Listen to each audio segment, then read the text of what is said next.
All right, how to find valence electrons based on the electron configuration. So if I were to give you the electron configuration, let me pull up a periodic table here. All right, let's say I give you the electron configuration for magnesium. Okay, magnesium is 1s2, 2s2, 2p6, 3s2. Okay, so what you need to do then is you need to find the highest energy level, or otherwise known as the highest row number, and in this case it's 3. So in this third energy level, or our highest energy level, also known as our valence level, how many electrons do I have? I have 2. So I have 2 valence electrons. Pretty straightforward. Let's take a look at another one. Let's do chlorine.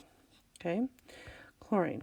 Chlorine's electron configuration is 1s2, 2s2, 2p6, 3s2, 3p5.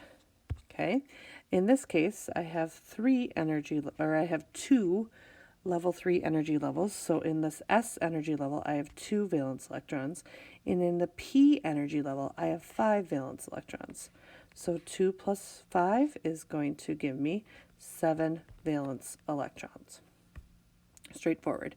You will never, ever, ever, ever have any more than 8 valence electrons, at least in this level of chemistry. Again, there's always, crazy rules to the exception, but always have 8 valence electrons or less. Let's do another one. Let's do iron. Okay, Fe. Iron is number 26.